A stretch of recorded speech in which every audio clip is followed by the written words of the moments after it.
À partir de maintenant, on va faire juste un petit résumé de ce qui s'est passé, parce que c'est vrai que bon, ça fait des vidéos qui sont longues, qui sont lourdes, qui sont pas bien visionnables.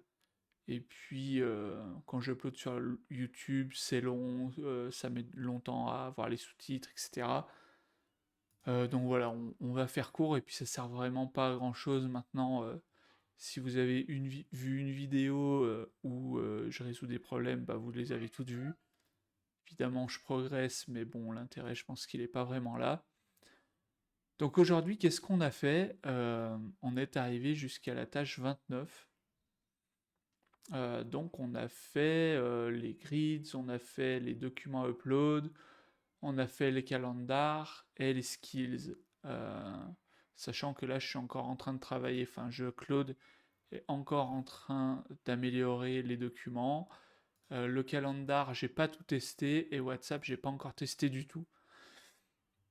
Et bah, ce sera les tâches à faire pour demain. SST Web, je sais même plus ce que c'est. Speech to Text. On va intégrer ces fonctionnalités-là. Et puis, je pense que demain, on aura peut-être tout fini. En tout cas, vendredi, je pense qu'on aura fini l'appli, et on pourra faire un bilan. Bah, comme quoi on n'a pas vendu l'app. Surtout que j'ai encore des idées là qui me sont venues tout à l'heure. En fait, je me demande si, étant donné qu'on peut faire un SaaS en quelques semaines, et encore là j'ai tout appris, mais je pense qu'on peut reproduire ce SaaS en quelques jours, hein, si j'avais eu les bonnes idées, je pense qu'en une semaine, le SaaS est construit sans problème. Quelqu'un qui maîtrise Claude Code, il met peut-être moins de temps que ça. Quelle est la valeur vraiment d'un SaaS comme ça, quoi, même si les features sont sympas? Je pense que la première chose, c'est qu'il faut vite, vite trouver des clients, vite avoir des gens dessus pour que ça fasse un peu des sous. Et après, je pense qu'il faut quelque chose de statutaire, ou je sais pas comment expliquer ça, mais un peu comme LVMH, un peu comme Hermès arrive à faire, euh, dans le sens où le luxe, enfin, je sais pas vraiment le luxe, c'est parce qu'il y aura peut-être du luxe dans les sas, hein, qui sait. Mais je pense que l'enjeu, ça va être de peut-être s'associer aux bonnes personnes. Je sais que dans ma prospection, j'avais eu un meilleur ouvrier de France. Je vais essayer de le retrouver. Et de France, ferronnerie. Alors, je l'ai trouvé tout à l'heure, c'est Rohan, je crois. Voilà, c'était lui, Julien Pérez. Non, c'est pas lui. Enfin, c'est pas son site en tout cas. Voilà, Julien Pérez. Ça, c'est son site. Lui, je l'avais eu au téléphone, et je me rappelle qu'il m'avait vraiment expliqué sa philosophie de vie. En gros, il veut pas s'embêter avec des logiciels, avec des ouvriers. Il veut faire des belles choses, les vendre à bon prix, pour avoir du temps quand il a envie de prendre du temps libre.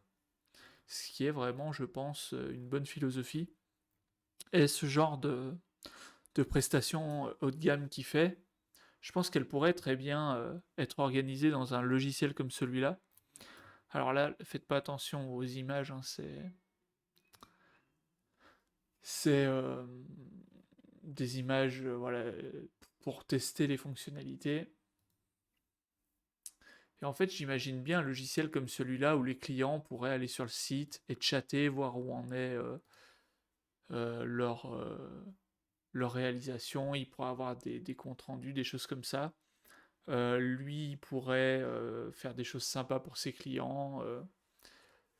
Il y aurait quand même pas mal d'intérêt à avoir quelque chose comme ça, en plus qui se parle au chat, qui soit un peu avant-gardiste, qui se pilote à partir de WhatsApp. Je pense qu'il y a quelque chose à faire. Euh, donc si peut-être on le réserve à des personnes comme ça, et puis qu'on choisit nos clients, on pourrait avoir une liste de gens qui nous suivent, ouvrir les ventes par vague pour dire bon, on a une première version, on ouvre à 10 personnes, on vend assez cher. Est-ce que vous seriez intéressé? Euh, Là, ça peut peut-être faire un SaaS qui soit valable. Pas forcément obligé qu'il soit le meilleur, mais voilà, on intègre une communauté, on fait partie de ces personnes-là. Alors en général, ces produits haut de gamme finissent aussi par être les meilleurs, hein. Si vous avez un sac, je sais pas s'ils font des sacs Hermès ou Louis Vuitton, je crois qu'Hermès est même au-dessus, mais évidemment, faut que ça soit au-dessus que le sac à main. Je sais pas, je sais pas les marques Lacoste par exemple. Et Lacoste, faut que son sac soit supérieur à Intersport ou je sais pas les marques de prêt-à-porter, mais je pense que vous voyez l'idée. Et du coup, dans un monde où bah, on peut faire maintenant des sas aussi vite qu'on peut faire un sac à main, voire peut-être même plus vite parce qu'il n'y a pas besoin de machine. Euh, alors là, je me demande vers quoi on va se diriger. Donc, je pense que le fait d'avoir un niché très concentré, c'est une bonne idée.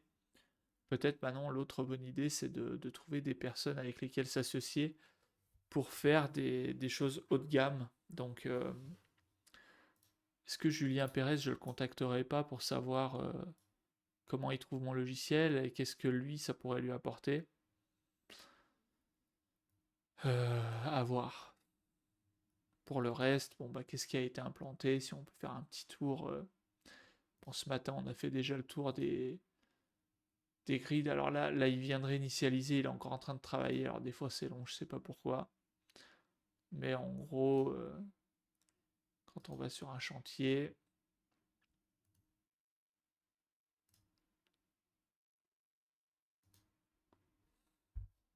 bon, c'est en train de travailler.